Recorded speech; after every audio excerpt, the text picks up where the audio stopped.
اس میں اللہ رب العزت کا ارشاد ہے لقد کفر الذین قالوا ان اللہ ثالث ثلاثۃ وما من الہ الا الہ واحد۔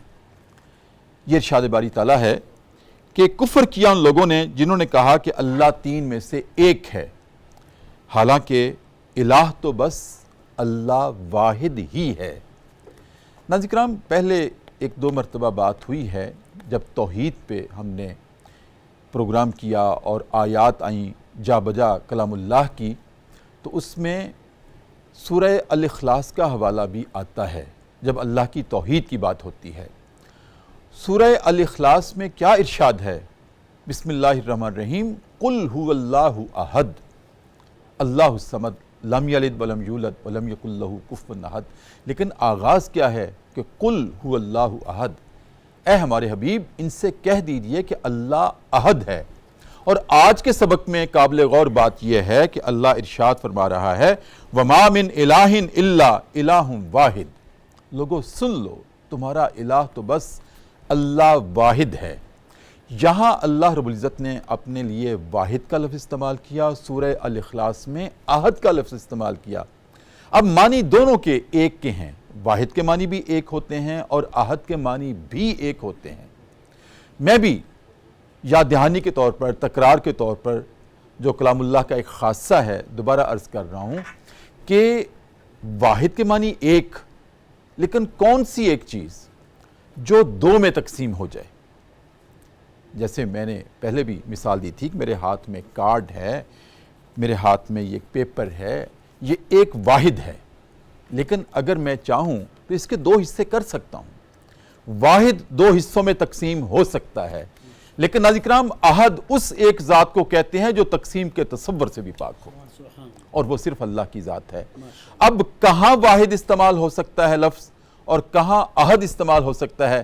جہاں اللہ کی صفات کی بات ہوگی وہاں اللہ واحد ہے، اور جہاں اس کی ذات کی بات ہوگی وہاں اللہ احد ہے۔ ناظرین کرام، یہ فرق ہے واحد اور احد میں۔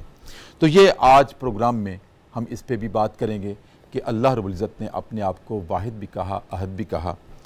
ناظرین کرام، اس کی تفصیل میں ہم جائیں گے۔ اس کے علاوہ ناظرین کرام، اللہ رب العزت نے واضح کہا کہ لوگو تم ان کو اپنی پرستش کے، عبادت کے لائق سمجھتے ہو جو نہ تمہیں کچھ نفع دے سکتے ہیں نہ نقصان دے سکتے ہیں، اور میری ذات کو چھوڑ کر کتنی حماقت کرتے ہو۔ ناظرین کرام، اب اس سبق سے ہمارے لیے کیا صدا ہے؟ صدا یہ ہے، میں آج کے فاضل مہمانوں سے یہ عرض کروں گا کہ ہمارے ناظرین کے سامنے اس بات کو کھول کر بیان کریں کہ ایک وہ دور تھا جنہوں نے بنی اسرائیل کے لوگوں نے، اہل کتاب میں سے یہود و نصارہ نے اپنے انبیاء کی تکذیب کی تھی، ان کو جھٹلایا تھا، ان کا استہزاء کیا تھا، اور سب کچھ سنگین جرائم کرنے کے باوجود وہ سمجھتے تھے ہم نے کیا کیا ہے، اس کو کوئی گناہ ہی نہیں سمجھتے تھے، اس کو کوئی جرم ہی نہیں سمجھتے تھے۔ ناظرین کرام، وہ تو چلیں ان کی بات تھی جو انبیاء کے منکر تھے، جنہوں نے کفر کیا۔ اللہ رب العزت یہاں گواہی دے رہا ہے انہوں نے کفر کیا۔ ہم تو ایمان کا دعویٰ کرتے ہیں، ہم بھی انسانی جان کو قتل کر دیتے ہیں۔ انہوں نے انبیاء کو قتل کیا، آج ہم انسانوں کو قتل کر دیتے ہیں، اور ایک انسان کا قتل اللہ رب العزت نے اسے انسانیت کا قتل قرار دیا ہے، اور ایک انسان کی جان بچانا اللہ رب العزت نے انسانیت کی جان بچانے کے مترادف قرار دیا ہے۔ لیکن ہم اتنے سنگین جرائم کرتے ہیں اس دھرتی کے اوپر، اور ہم بھی، کیا علت یہ ان سے ملتی نہیں ہماری؟ ہم بھی جرم کو جرم ہی نہیں سمجھتے، فساد کو فساد ہی نہیں سمجھتے، انسانوں کی عزتوں کو پامال کرتے ہیں، جانوں کو پامال کرتے ہیں، حقوق کو پامال کرتے ہیں، اور پھر اس کو ہم گناہ ہی نہیں سمجھتے۔ تو کیا ہم میں بھی وہی علت تو نہیں پائی جاتی؟ ایمان رکھنے کے باوجود، وہ تو ایمان نہیں رکھتے تھے، وہ تو کافر تھے، ہم تو ایمان کا دعویٰ کرتے ہیں اللہ اور اس کے رسول پر، پھر ہمیں تو انفسو، اپنے اندر جو انفس ہے، اپنی ذات ہے، یہ تو ظاہر و باطن سے بہت پاک ہونی چاہیے۔ لیکن ناظرین کرام، کہاں ایرر ہے، اس پہ ہم گفتگو کریں گے۔ گفتگو کرنے کے لیے ناظرین کرام آج پروگرام صدائے قرآن میں جو ہمارے مہمان ہیں، آپ کے جانے پہچانے، آپ کے پسندیدہ ماشاءاللہ مفتی صدائے قرآن، دونوں مفتی ہیں آج۔ ناظرین کرام میری دائیں جانب تشریف رکھتے ہیں جناب ڈاکٹر مفتی امداد محمود فرید۔ ماشاءاللہ آپ امداد بھی ہیں، محمود بھی ہیں، فرید بھی ہیں، اور جید عالم دین ہیں، حافظ القرآن ہیں، قاری القرآن ہیں، اور خوب دلیل سے گفتگو کرتے ہیں۔ ہمارے پروگرام کا یہ حسین ایک قوس قزح کی رنگوں میں سے ایک رنگ ہیں۔ السلام علیکم۔ وعلیکم السلام ورحمۃ اللہ وبرکاتہ۔ کیسے مزاج؟ الحمدللہ، اللہ کا شکر۔ اور ناظرین کرام میری بائیں جانب وہ بھی آپ کے جانے پہچانے ماشاءاللہ، وہ بھی مفتی صدائے قرآن ہیں، لیکن نوجوان ہیں۔ نوجوانی میں اللہ رب العزت نے، میں کہا کرتا ہوں، ان کو علم کی جولانی عطا کی ہے۔ جناب مفتی حسان ادریس عبدالسلام خوبصورت گفتگو کرتے ہیں، اور کبھی جوش ہوتا ہے، کبھی دھیما پن ہوتا ہے، کبھی مد و جزر ہوتا ہے ان کی گفتگو میں، آپ محسوس بھی کرتے ہیں اور اس کو بہت راحت بھی محسوس کرتے ہیں ان کی گفتگو سن کر۔ السلام علیکم ورحمۃ اللہ۔ وعلیکم السلام ورحمۃ اللہ وبرکاتہ۔ کیسے مزاج؟ الحمدللہ ڈاکٹر صاحب، اللہ کا فضل، اللہ کا شکر، الحمدللہ۔ جناب مفتی صاحب جی اللہ کا خیریت سے شکر، آپ؟ الحمدللہ۔ مقدمہ آپ کے سامنے رکھا پروگرام کا، آج کے سبق کا، الحمدللہ رب العالمین۔ بس یہ چھٹے پارے کا اختتام ہو رہا ہے، اگلے پروگرام میں انشاءاللہ اختتام کرتے ہیں۔ وہ سب جو میں نے مقدمے میں خلاصہ بیان کیا ہے، ایک ان لوگوں کے جرائم تھے، اہل کتاب کے، یہود و نصارہ کے، کہ جن سے اللہ باشگاف طور پر اپنی ناراضگی کا اظہار کر رہا ہے کہ میں نے کتنی نعمتوں سے نوازا تھا، احسانات سے نوازا تھا، لیکن انہوں نے قدر نہیں کی، اور جب قدر نہیں کی تو پھر اس حد تک وہ دور چلے گئے کہ میرے انبیاء کو جھٹلایا، پھر ان کو قتل کیا، پھر اس کو فتنہ و فساد نہیں سمجھا، جرم کو جرم نہیں سمجھا۔ ان کا جرم تو بہت سنگین تھا۔ آج وہ تو کافر تھے، ان کے دل میں تو کفر تھا، ہم تو ایمان رکھتے ہیں۔ کیا ہمارے رویوں میں جو علتیں ہیں وہ ان سے مشابہ نہیں ہیں، یا ہمیں قرآن کیا صدا دے رہا ہے؟ بسم اللہ الرحمن الرحیم، الحمدللہ رب العالمین والعاقبۃ للمتقین والصلاة والسلام علی سید الانبیاء والمرسلین نبینا محمد خاتم النبیین ورؤوف الرحیم وعلی آلہ واصحابہ وبارک وسلم تسلیما کثیرا، اما بعد فاعوذ باللہ من الشیطان الرجیم، بسم اللہ الرحمن الرحیم۔ نہایت ہی محترم مکرم میرے پیارے استاد حضرت قبلہ ڈاکٹر محمد طاہر مصطفیٰ صاحب، آپ کا نام لینا اس لیے میں نے پسند کیا کہ آپ کے نام میں بڑی ہی محبت بھرے الفاظ کے ساتھ وہ انداز بھی ہے جس میں اللہ تعالیٰ کی طرف سے طہارت اللہ تعالیٰ نے آپ کو عطا کی، اور مزید بھی اللہ تعالیٰ آپ کو زبان کی اور قرآن کی فصاحت و بلاغت میں طہارت کے ساتھ اللہ تعالیٰ آپ کو مزید اس کے اندر ترقی نصیب فرمائے، آمین۔ سامعین کرام اور ناظرین کرام، نبی کریم صلی اللہ علیہ وسلم کی حدیث مبارک جس میں آپ صلی اللہ علیہ وسلم نے برائیوں کے متعلق بڑا ہی خوبصورت ایک یعنی کہ اصول اور ضوابط کے اعتبار سے ایک نشاندہی کرتے ہوئے ایمان کی جانچ پڑتال کا ایک ذریعہ بنایا۔ آپ صلی اللہ علیہ وسلم کا فرمان مبارک ہے، من رأى منکم منکرا فلیغیرہ بیدہ فإن لم یستطع فبلسانہ فإن لم یستطع فبقلبہ وذلک اضعف الایمان۔ یہی وہ تمہید تھی جو آپ کے سوال کے اندر پیش کی گئی اور پوچھی گئی کہ آپ نے احد اور واحد کے بھی حسین امتزاج کے ساتھ بڑی خوبصورت تشریح کی کہ جس میں آپ نے واحد کو اللہ کی صفات کے ساتھ جوڑا اور احد کو اللہ کی ذات کے ساتھ جوڑا۔ یہی وہ تثلیث کے نظریے کا ابطال بھی ہے کہ جس میں آگے تثلیث کے بارے میں تفصیل آگے آئے گی، کہ جس میں وہ ذات پروردگار کو، پھر صفات پروردگار کو، اور صفات پروردگار میں اللہ کے علم کو، اور صفات پروردگار میں اللہ تعالیٰ نے جو دنیا میں حیات رکھی ہے اس کو اقانیم ثلاثہ کے ساتھ پیش کرتے تھے۔ بہرحال آپ نے بڑے ہی خوبصورت انداز کے ساتھ امت کو ایک آسان لفظوں میں توحید کا وہ کانسیپٹ دیا ہے جس کانسیپٹ کو آپ صلی اللہ علیہ وسلم نے اپنی 23 سالہ جو دعوت اور تبلیغ اور توحید تھی اس کے اندر پیش کیا ہے۔ اس کا خلاصہ آپ نے پیش کیا کہ واحد کہ جس کا پارٹ ہو سکے اور احد کہ جس کا پاٹ بھی نہ ہو سکے۔ علماء میں بہت سے علماء کرام جو اللہ تعالیٰ نے انہیں الہام اور انشراح بخشا ہے، تو اسی طرح انہوں نے قاموس کی یعنی کہ لغات کی کتابوں سے اس کو دیکھ کر اس کی وضاحت یوں بھی کی ہے کہ احد وہ ہے، واحد وہ ہے، واحد سے پہلے کوئی ہو سکتا ہے یعنی صفر، اور واحد کے بعد بھی کوئی ہو سکتا ہے جیسے اثنین، ثلاثہ، اربع، خمسہ، ستہ، سبع، ثمانیہ اور تسع اور عشرہ۔ تو اسی طرح یہ ایک چلتا و سستا آگے چل سکتا ہے واحد سے۔ لیکن آپ نے اللہ تعالیٰ کی صفات کے اندر اس لفظ کو بڑا خوبصورت طریقے سے پیش کیا کہ اللہ کی صفات تو بہت ساری ہیں، جی اللہ کا نام ذات کا ایک ہے اللہ، اور وہ اپنی ذات کے اعتبار سے نام میں بھی اللہ نے آج تک کسی کو یہ جرت نہیں دی کہ وہ اللہ کے نام میں کوئی بت پرست کسی بت کو اللہ کا نام دے۔ یہ وہ ذات پروردگار ہے کہ جس کے نام کے اندر بھی کوئی شریک نہیں، جو احد کی اس تشریح سے بڑا واضح ہوتا ہے کہ جس کو علماء جو لغہ ہیں انہوں نے اس کو اس طریقے سے پیش کیا ہے کہ قاموس کے اندر یعنی کہ لغات کے اندر عربی کی ڈکشنری میں احد اسے کہتے ہیں جس سے نہ پہلے کوئی ہو اور نہ جس کے بعد کوئی ہو۔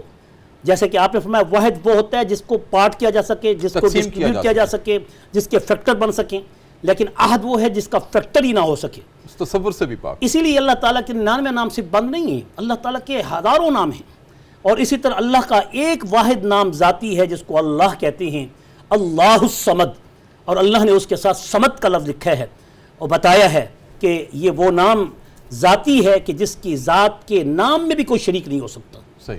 حالانکہ بت پرستوں نے، مشرکین نے کئی دیوتاؤں کے، کئی اپنے خداؤں کے کئی نام بنا رکھے تھے، ان میں کسی کو وہ داتا بھی کہتے تھے، کسی کو وہ دینے والا بھی کہتے تھے، کسی کو وہ بیٹا دینے والا بھی کہتے تھے، بیٹی دینے والا بھی کہتے تھے، کسی کو وہ سفر کے لیے رکھا ہوتا تھا، کسی کو انہوں نے جو ہے رزق کے لیے رکھا ہوتا تھا۔ لیکن یہ سارے صفاتی نام اگرچہ کسی نہ کسی طور پر کسی نہ کسی طریقے سے بت پرستوں نے اپنے بتوں کے نام میں جوڑ رکھے تھے، لیکن اللہ کے نام کو ان کو جرت نہیں ہو سکی، آج تک نہیں بلکہ قیامت تک یہ جرت نہیں ہو سکے گی، کیونکہ اللہ کی ذات وحدہ لا شریک ہے، اس کی ذات میں جیسے کوئی شریک نہیں، اس کے نام میں بھی کوئی شریک نہیں۔ بالکل ٹھیک۔ اور یہی وہ ایک ایسی صورت جس میں آپ نے فرمایا کہ اللہ تعالیٰ کی وحدانیت کا جب اقرار کیا جاتا ہے اور اس کے عہد ہونے کو مانا جاتا ہے، تو پھر اس کی اس تعلیمات سے انحراف کیوں کیا جاتا ہے اور ان کے پیغمبروں کی اس تعلیمات سے کیوں روگردانی کی جاتی ہے کہ آج ہم نے گناہ کو گناہ ہی نہیں سمجھا۔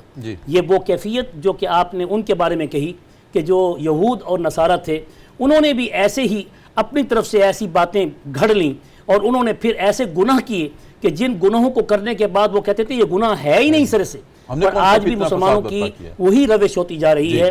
اس کی وجہ بھی یہ ہے کہ آج علماء نے ان کو قدغن کرنا چھوڑ دیا ہے، اور یہ بہت بڑی خاموشی ہمارے لیے بہت بڑا المیہ ہے۔ اس پہ مفتی صاحب میں آپ سے مزید رائے لوں گا ابھی، جی میں ذرا مفتی صاحب کو شریک کر لوں، لیکن ابھی یہ تشنا ہے میں آپ سے مزید۔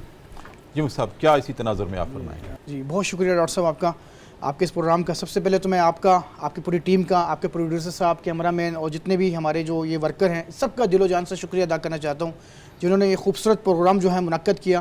پوری دنیا کے لیے یہ ہدایت ہے۔ پروڈیوسر صاحب کا نام لیا کریں، میں آپ کے پروڈیوسر عثمان صاحب کا، میاں عثمان صاحب کا، اور سب کا آپ کا دل و جان سے شکریہ ادا کرنا چاہتا ہوں کہ یہ پروگرام اپنی نوعیت میں ایک بہت یونیک پروگرام ہے ماشاءاللہ، جو پوری دنیا میں الحمدللہ صدائے قرآن جو ہے یہ پیش کر رہے ہیں۔ اور مجھے اللہ نے ہمیں، مجھے، آپ کو، مفتی صاحب کو اور جتنی میری ٹیم ہے، عثمان صاحب اور کیمرے پہ شاہد صاحب ہیں، اس وقت شبیر صاحب ہیں، ہمیں قبول کیا ہوا ہے، ہمیں چنا ہوا ہے اس خدمت قرآن کے بہت لیے۔ بڑی بات ہے، اس پر اللہ رب العزت کا کروڑوں مرتبہ شکر ادا کیا جائے، ہر سانس کے ساتھ وہ بھی کم ہے۔ بالکل ایسا ہی ہے، میں سمجھتا ہوں کہ جتنے بھی اہل علم آتے ہیں اللہ نے چناؤ کیا ہے، بالکل صحیح، آپ کا بھی۔ یہ اللہ کا جتنا بھی شکر ادا کیا جائے کہ مجھے وہ حدیث یاد آتی ہے جو حضرت ابوبکر صدیق رضی اللہ عنہ اکثر فرمایا کرتے تھے، جس نے قرآن کی طرف بلایا، کوئی آئے نہ آئے، جس نے قرآن کی طرف بلایا اس کی ہدایت ہو گئی۔ آج ہم قرآن پڑھتے ہیں، قرآن میں غوطہ زنی کرتے ہیں، تو ہمیں لگتا ہے کہ ہمارے لیے آئینہ ہے، ہمارے لیے سبق ہے، یہ اس میں میرے لیے اللہ تعالیٰ نے کیا ہدایت نامہ لکھا ہے۔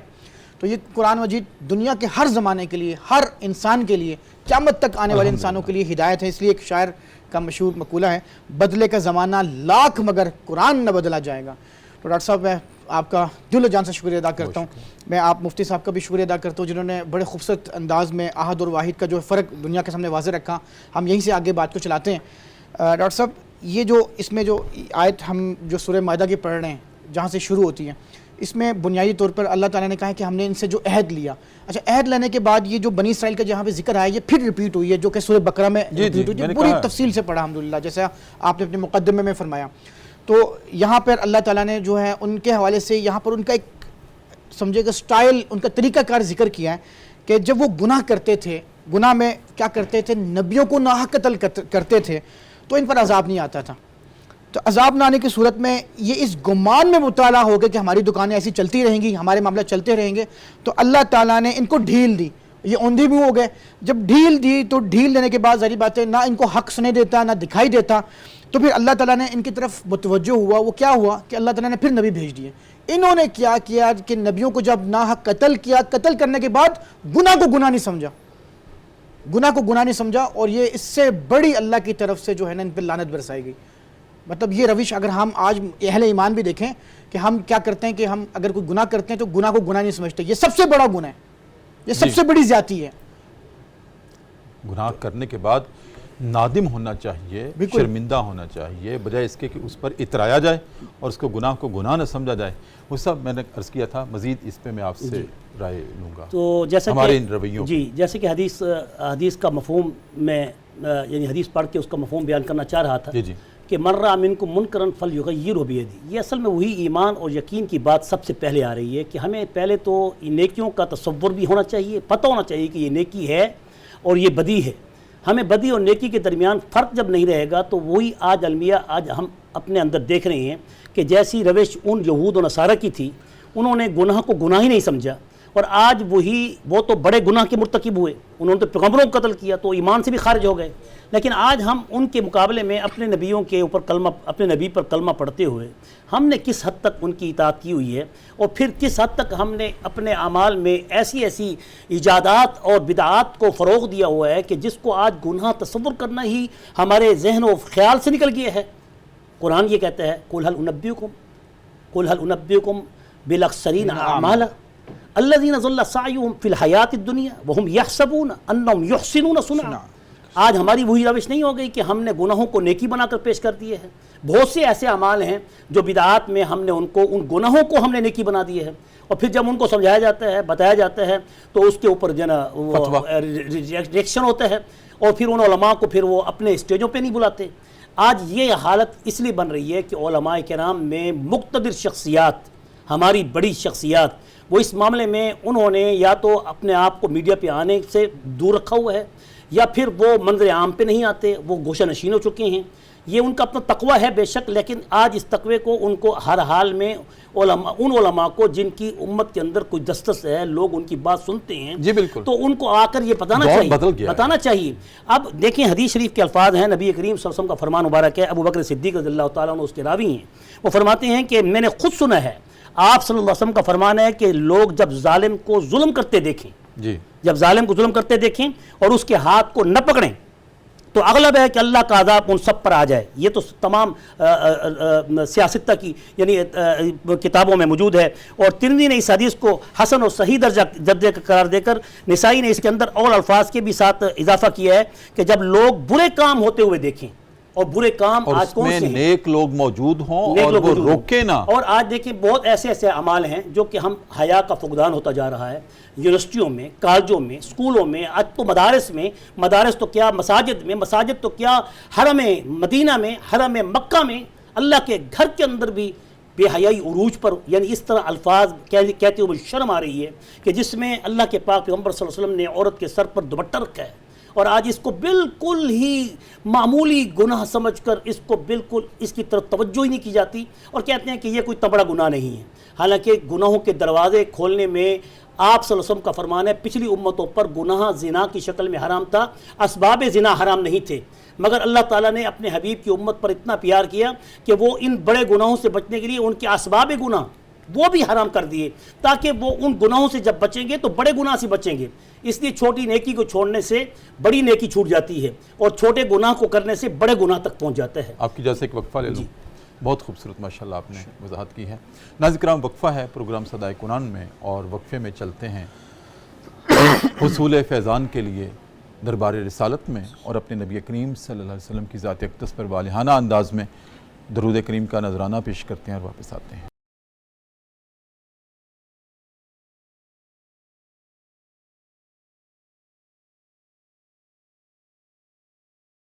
وقفے کے بعد ناظرین کرام دوبارہ آپ کی خدمت میں حاضر ہیں. صبح کی پرنور سے آتے ہیں. Public news T V channel ہے. ہمارا پروگرام ہے صدائے قرآن اور الحمدللہ رب العالمین آج ہمارا سفر پہنچا ہے. قرآن کریم کا چھٹا پارہ ہے, اپنے اختتام کی طرف گامزن ہے. سورہ مائدہ ہے اور آیت نمبر 70 سے لے کر 76 تک کے مضامین ہماری گفتگو کا موضوع ہیں. اور اس میں ناظرین کرام اللہ رب العزت نے نفی کی ہے اس عقیدے کی جو اہل عیسائیت کا تھا اور ہے. کہیں تثلیث کے عقیدے کو بنیاد بنا کر کہتے ہیں کہ مسیح علیہ السلام 3 میں سے ایک ہیں, کبھی انہی کو خدا کہہ دیتے تھے. مفتی صاحب یہ بہت بڑا شرک ہے. جی جو 3 بڑے گناہ ہیں کفر, شرک اور بدعت, جی ان میں سے ایک ہے.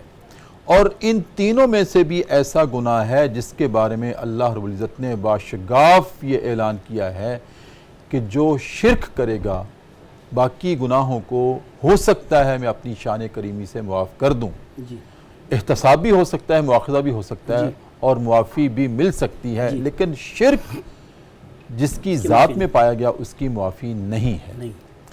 اللہ کے اس اعلان کے مطابق کیا اس سے ہم یہ مطلب لے سکتے ہیں کہ مشرک, ایک تو مشرک وہ جو بتوں کی پوجا کرتے ہیں, ایک مشرک وہ جو ستاروں کی پوجا کرتے تھے, ایک مشرک وہ جو آگ کی پوجا کرتے ہیں, ایک مشرک وہ جو کہ ستارہ پرست ہیں.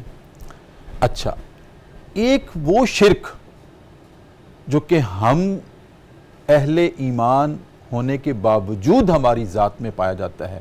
مثال کے طور پر اللہ کی جو صفات ہیں, اللہ کی ذات میں توحید, صفات میں توحید, ہم اس میں کبھی جانتے ہوئے کبھی نہ جانتے ہوئے, کبھی سہون کبھی جان بوجھ کر ہم اس میں تجاوز کر جاتے ہیں.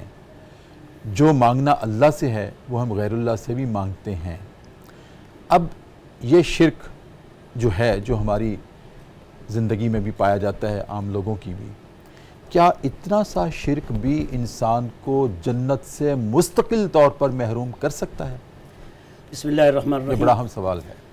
بڑی اہم بات ہے اور بڑا ہی اس وقت امت کے اندر اس فتنے کا جو امت آج دن بدن جی اس کا شکار ہوتی جا رہی ہے, اس پر امت کو آگاہی کرنا بہت ضروری ہے. جی کیونکہ ایمان بنیاد ہے. اگر ایمان مضبوط نہیں, توحید پر نہیں, تو اعمال کی عمارت اس پر کھڑی نہیں ہو سکتی, صحیح, وہ دڑام گر جائے گی. ان اللہ لا یغفر ان یشرک به ویغفر ما دون ذلک لمن یشاء, جیسے آپ نے فرمایا اس کی آیت کی تشریح یہ ہے, آیت یہ ہے.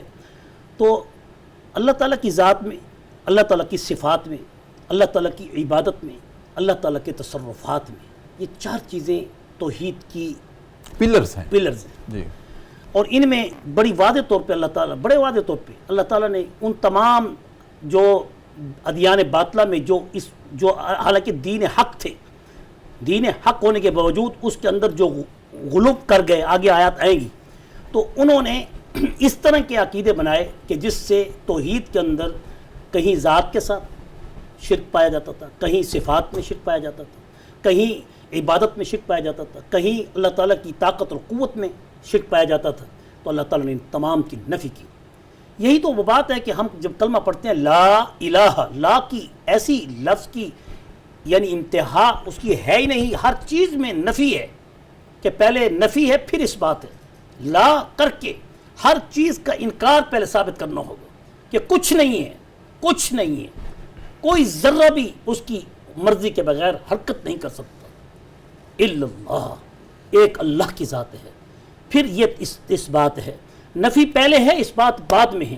لیکن آج ہم اس بات کے جتنے بھی دعوے کریں, اگر ہماری نفی مضبوط نہیں ہے, نفی کامل نہیں ہے, ہم غیر اللہ کے سامنے جھکیں, ہم نظر و نیاز غیر اللہ کی کریں, وما اہل بہ لغیر اللہ, اللہ تعالیٰ نے تو ادنا درجہ بھی کم کر اتنا تک بتا دیا کہ بے شک کہ تم اللہ کے نام پر ذبح کر رہے ہو، لیکن اللہ کے نام میں اگر کسی کا نام بھی تم نے لے لیا جی تو وما اہل بھی لغیر اللہ، اللہ کے نام کے ساتھ کسی غیر اللہ کے نام کو لینے سے وہ حلال جانور جس پر تم تکبیر پڑھ کر بھی بسم اللہ اللہ اکبر کر کے ذبح کر رہے ہو، لیکن نظر نیاز وہ اللہ کے سوا کسی اور کی بھی شریک کر رہے ہو، تو وہ حرام ہو جاتا ہے.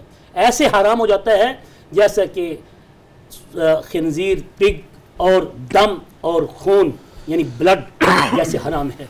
یہ اس قدر یعنی سنگین مسئلہ ہے، اور اس سنگین مسئلے کی طرف آنے کے لیے ہم سب کو اس بارے میں سوچنا ہوگا کہ آج ہمارے ارد گرد انوائرمنٹ میں کیا کچھ نہیں ہو رہا.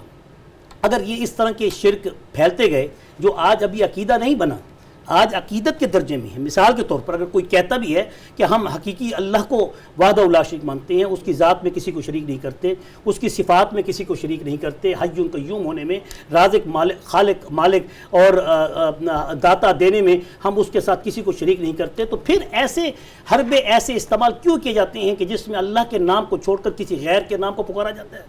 تو کیا ہوا ہمیں، کیا ہو گیا ہمیں کہ جب ہمارا اللہ ہمیں ہماری شہرک سے بھی زیادہ قریب ہے اور وہ ہماری سننے کے لیے اتنی طاقت رکھتا ہے کہ ساری مخلوق اکٹھی ہو کر، چاہے جن ہوں، چاہے انسان ہوں، چاہے حیوان ہوں، سب کے سب مل کے اللہ کو پکاریں. یہ اللہ کی توحید کا ایک خاص نقطہ ہے، اور وہ سارے پکارنے والے اللہ کو پکاریں، اللہ بیک وقت ان کی پکار کو سن سکتا ہے، ایک ایک کی.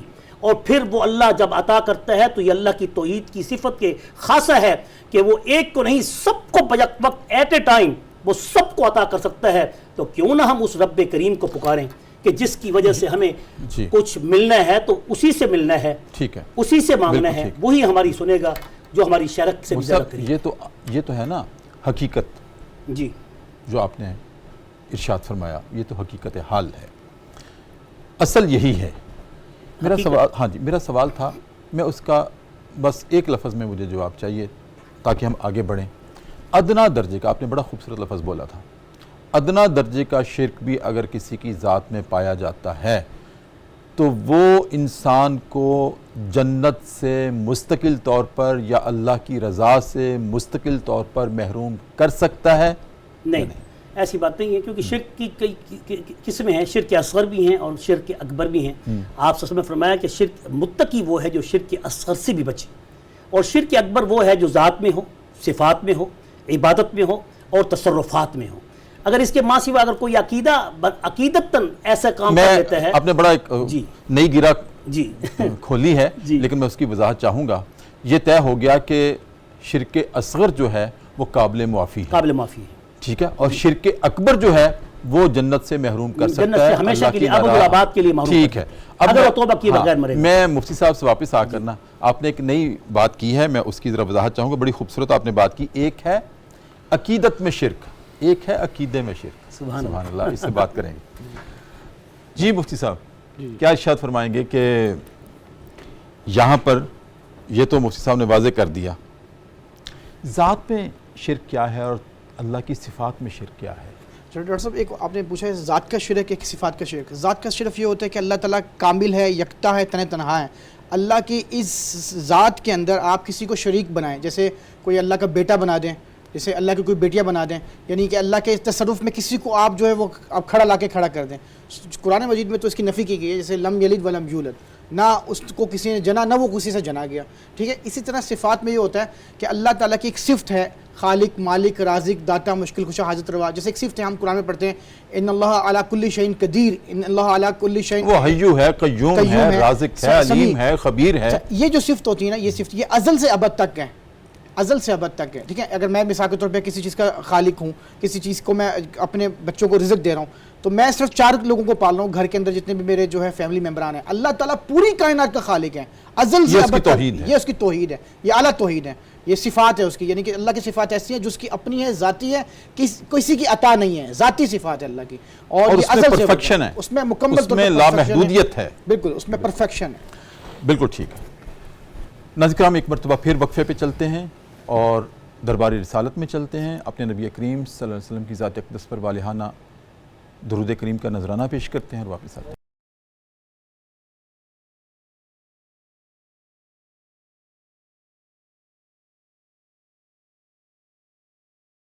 وقفے کے بعد ناظرین کرام دوبارہ آپ کی خدمت میں حاضر ہیں۔ صبح کی پرنور ساتیں ہیں، public news T V channel ہے، ہمارا پروگرام ہے صدائے قرآن، اور آج ہمارا سبق ہے قرآن کریم کا چھٹا پارہ ہے اور سورہ المائدہ کی آیت نمبر 70 سے 76 تک کے مضامین ہماری گفتگو کا موضوع ہیں۔ جی مفتی صاحب، آپ نے گفتگو میں بڑی خوبصورت بات کی ہے، میں چاہتا ہوں اس کی وضاحت ہو جائے تو کیا کمال ہوگا۔ آپ نے ارشاد فرمایا ایک ہوتا ہے عقیدت میں شرک، ایک ہوتا ہے عقیدے میں شرک، کیا فرق ہے؟ جی بسم اللہ الرحمن الرحیم۔ عقیدت اور عقیدے میں فرق یہ ہے کہ اللہ تعالیٰ کے پاک پیغمبر صلی اللہ علیہ وسلم کی بھی حدیث مبارک ہے کہ لا یؤمن احدکم حتی اکون احب الیہ من والدہ وولدہ والناس اجمعین، کہ تم میں سے اس وقت تک ایمان، جیسے انگلش میں فیتھ کہتے ہیں اور عربی میں اس کو ایمان کہتے ہیں، لا یؤمن احدکم، تم میں سے اس وقت تک اس کا ایمان، اس کا عقیدہ، اس کا فیتھ مکمل ہی نہیں ہو سکتا جب تک کہ اس کو اپنے ماں باپ سے، اپنی اولاد سے، اور یہاں تک کہ حتی اکون ہواء تبعا لما جئت بہ، جو میں محمد صلی اللہ علیہ وسلم فرامین لے کے، شریعت لے کے، جو احکام لے کے آیا ہوں، اس سے اس کی ساری خواہشات اس کے میری تابع نہ ہو جائیں، اس وقت تک وہ ایمان یا عقیدہ اس کا کامل نہیں ہو سکتا۔ یہ بات ہو گئی۔ اور عقیدت ایک محبت ہے، انسان کی کسی سے بھی ہو سکتی ہے، لیکن اس محبت میں حد درجے سے زیادہ محبت کرنا یہ بھی شرک کہلاتا ہے۔ جیسے آج کل کے آپس میں بھائیوں کے اختلاف اسی پر ہیں، ایک ایک گھر میں سیاستدانوں کے ساتھ محبت کا اظہار کسی اور طریقے سے ہو رہا ہے اور آپس میں لڑائیاں جھگڑے بھی ہو رہے ہیں۔ تو یہ اس چیز کو بھی ختم کرنا ہوگا کہ ہماری محبت کا دار و مدار اگر ایکسٹریم لیول پر پہنچ جائے تو وہ صرف اللہ کے لیے ہے اور اس کے رسول کے لیے ہے، اور وہ عقیدہ بن جاتا ہے۔ تو ہمیں کسی بندے سے، کسی چیز سے، کسی شے سے، کسی ادا سے، کسی ہیبٹ سے اس قدر اندھی تقلید کرتے ہوئے اندھی محبت نہیں ہو جانی چاہیے کہ جس سے ہمارے دلوں کے اندر وہ ایک عبادت کا درجہ اختیار کر لے۔ یہی وجہ ہے کہ علماء نے لکھا ہے کہ عقیدہ جو ہے وہ عبادت کے درجے میں ہوتا ہے، اور عبادت جو ہوتی ہے وہ اللہ تعالیٰ کی ہے، اور سب سے زیادہ عزت بھی اللہ کی مفتی صاحب کہہ سکتے ہیں، سب سے زیادہ عزت ہم اس کو یوں بھی کہہ سکتے ہیں کہ عبادت جو ہے جی وہ عقیدے کے ماتحت ہے، عقیدے کے ماتحت ہے، بالکل ایسی ہے، کیونکہ عبادت کا جو فیکٹر ہے وہ انسان کے جھکنے سے ہے، انسان کے سجدے سے ہے، انسان کے رکوع سے ہے۔ تو اعلیٰ درجے کی جس چیز کی عبادت کی جاتی ہے وہ عقیدہ ہے، اس لیے اعلیٰ درجے کی، اور جہاں محبت کی جاتی ہے وہ عقیدت ہے۔ عقائد نصفیہ میں اور اس طرح عقیدوں کی کتاب میں جو مذہب اسلام میں جو ایک مستند کتابیں ہیں، ان میں بڑا واضح طور پہ انہوں نے یہ دو لفظوں میں بات کو ختم کیا ہے کہ سب سے حد درجے کی عزت اور اکرام اور احترام اور تعظیم صرف اللہ کے لیے ہے، اور حد درجے کی جو جھکنا ہے، انکساری ہے، عاجزی ہے، وہ بھی صرف ایک اللہ کے لیے ہے۔ اس لیے کسی مخلوق کے سامنے اس قدر بھی انکساری، لجاجت کا ظاہری طور پہ ایسا انداز بھی نہیں ہونا چاہیے کہ جس سے اس کے عقیدے کے اندر خلل آئے، اور یہ عقیدہ توحید کے اندر خلل آئے، یا عقیدہ ختم نبوت کے اندر خلل آئے، یا عقیدہ آخرت کے اندر خلل آئے۔ بہت شکریہ مفتی صاحب، بہت خوبصورت انداز آپ نے وضاحت کی ہے۔ ناظرین کرام، پروگرام اپنے اختتام کی طرف ہے، لیکن اختتام سے پہلے میں عرض کر دوں کہ آج کلام بھی پیش کیا جائے گا پروگرام میں، اور کلام پیش کرنے کے لیے ہمارے پروگرام میں شامل ہوں گے جناب محمد نثار حسین چشتی، والہانہ انداز میں خوبصورت کلام پیش کریں گے بارگاہ رسالت مآب میں، اور اسی کے ساتھ ناظرین کرام اپنے میزبان ڈاکٹر محمد طاہر مصطفیٰ کو پروگرام کا اختتام کرتے ہوئے اجازت دیجیے۔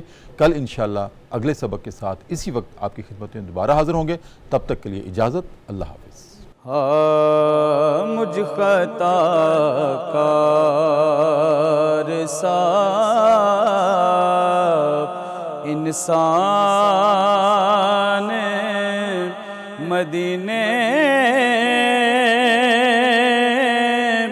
میں رہے،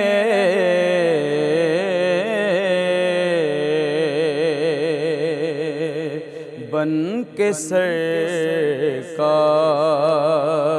کا مہمان مدینے میں رہے،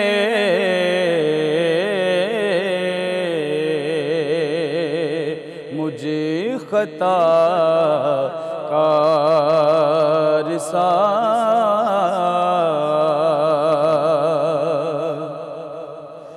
یاد آتی ہے مجھے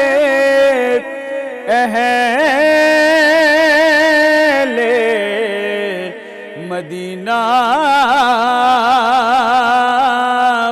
کی وہ بات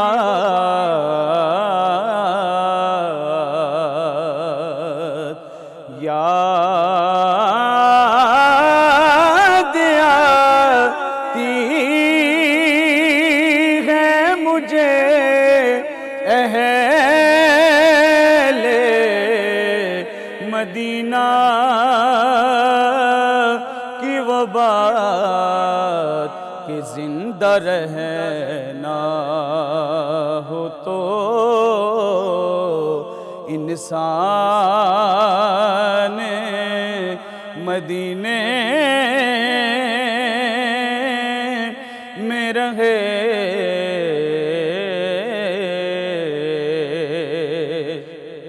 مجھے خطا کار سا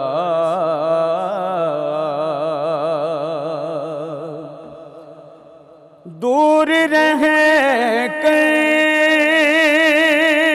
بھی اٹھاتا ہوں میں حضوری کے مزے۔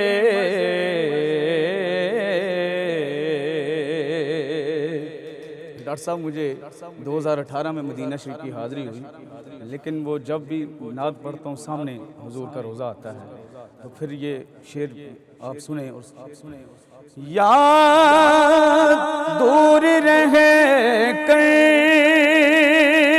بھی اٹھاتا ہوں میں حضوری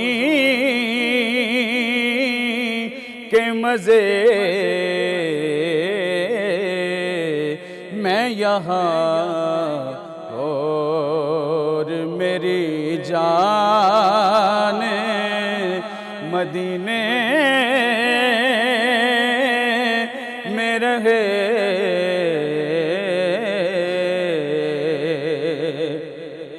میں یہاں اور میری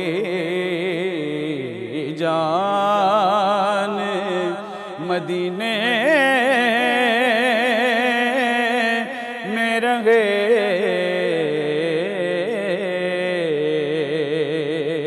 مجھے خطا کار سا انسان مدینے میں رہے۔ اور یوں ادا کرتے ہیں عاشق محبت کی نماز،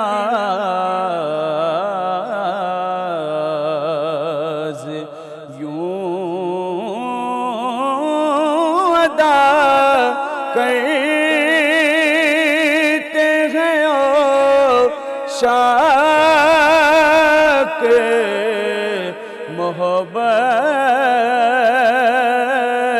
کی نماز کہ سجدہ کعبے میں ہو اور دھیان مدینے میں رہے۔ سجدہ کعبے میں ہو اور دھیان مدینے میں رہے۔ مجھ خطا کار سا انسان مدینے میں رہے۔